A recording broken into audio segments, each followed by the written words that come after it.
بسم اللہ الرحمن الرحیم۔ السلام علیکم۔ پیارے آقا حضور نبی اکرم صلی اللہ علیہ وآلہ وسلم کی ذات گرامی کی حدیث مبارکہ کا مفہوم آپ سے شیئر کرتا ہوں، اور وہ یہ ہے کہ دوسروں کے لیے وہی پسند کرو جو اپنے لیے کرتے ہو۔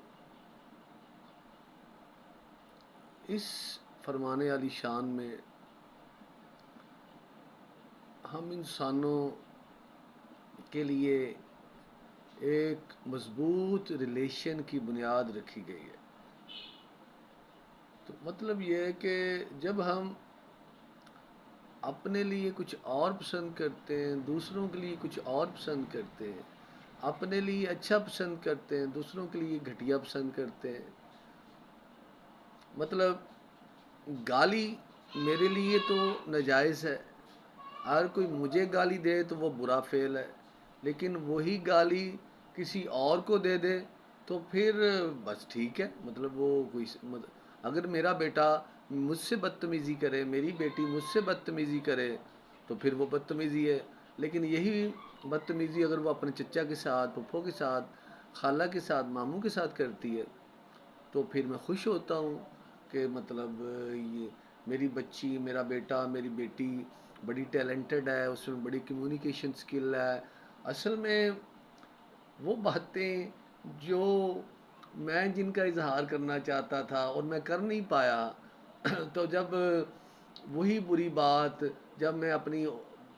جونیئرز بچوں سے سنتا ہوں تو میں خوش ہوتا ہوں، لیکن جب وہی بات جو مجھ سے کرتے ہیں تو پھر مجھے وہ برے لگتے ہیں۔ اصل میں ہمارے سٹینڈرڈز غلط ہو گئے نا، اصل میں ہمارے معیارات غلط ہیں۔ تو یہ حدیث مبارکہ ہمیں سمجھاتی ہے جو برا کام ہے وہ برا ہے، خواہ وہ آپ کے ساتھ ہو یا دوسروں کے ساتھ ہو، لیکن ہمارا ایٹیچیوڈ یہ ہے کہ ہمارے ساتھ ہو تو برا ہے، دوسروں کے ساتھ ہو تو بس ٹھیک ہے، چلتا ہے، چلنے دو، مطلب کوئی اس میں کوئی اتنی برائی والی بات ہے۔ ہمارے ساتھ برا نہیں ہونا چاہیے، دوسروں کے ساتھ ہوتا ہے، اور جب دوسروں کے ساتھ برائی ہو رہی ہوتی ہے تو وہاں پہ ہم نیوٹرل ہو جاتے ہیں، وہاں پہ ہم صحیح اور غلط کو ڈفرینشیٹ کرتے ہوئے ہیزیٹیٹ کرتے ہیں، اور ہم سمجھ رہے ہوتے ہیں ہماری ذات تو نہیں ہے نا۔ لیکن پھر ایسا ہوتا یوں ہے کہ جب ہمارے بچے ظاہر ہے جب وہ کسی دوسرے کے ساتھ بدتمیزی کریں گے، برا کہیں گے، برا کریں گے تو دوسرا تو ان کو پھر یہ دوبارہ یہ موقع نہیں دے گا کہ وہ ان کے ساتھ دوبارہ کریں، لیکن ہم نے ان کو یہ عادت، یہ چلن، یہ روش سکھا دی ہے۔ اب ان کو اس روش، اس چلن، اس عادت پر عمل کرنے کے لیے کوئی آبجیکٹ، کوئی بندہ چاہیے ہوگا تو پھر وہ ہم ہوں گے، اور پھر ہمارے ساتھ ہوگی، پھر وہ ہمیں برے لگیں گے، پھر ہم کہیں گے یہ بدتمیزی ہے، پھر ہم کہیں گے برے اعمال ہے، حالانکہ یہ برے اعمال، بدتمیزی کا بیج ہم نے خود ہی بویا تھا، اور جب یہ دوسروں کے ساتھ ایسا کر رہے تھے ہم ان کو اپریشیٹ کر رہے تھے، ہم ان کو تھپکی دے رہے تھے، لیکن جب ظاہر ہے ان کو اس عادت کو پورا کرنے کے لیے کوئی نہ کوئی بندہ تو چاہیے، جب ہمارے ساتھ ہوتا تو پھر ہم کہتے ہیں بدتمیزی ہے۔ اصل میں ہم اپنی زندگیوں کو ستی سوچ کے ساتھ گزار رہے ہیں، سوچے سمجھے ستی سوچ کا مطلب سوچے سمجھے بغیر گزار رہے ہیں، تو یہی وہ عمل ہے جس سے ہماری زندگی تباہ و برباد ہو جاتی ہے، جس سے ہماری زندگیوں میں عزت ختم ہو جاتی ہے،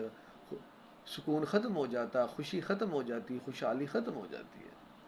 اور ہم ساری زندگی سوچتے نہیں ہیں کہ اس میں میرا بھی کوئی عمل دخل ہے یا نہیں ہے، اس میں میری رویے، میری بات، میرا کام،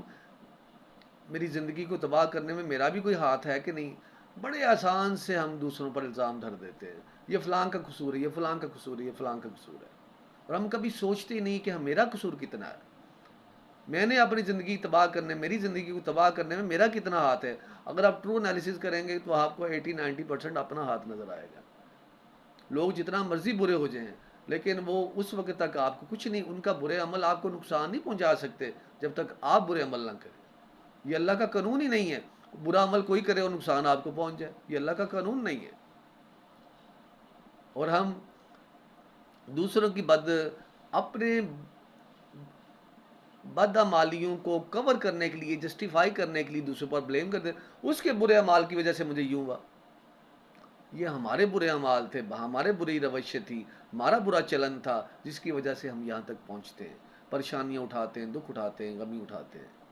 اللہ سے دعا کہ اللہ دین کی سمجھ عطا فرمائے۔ جزاک اللہ خیرہ۔ السلام علیکم۔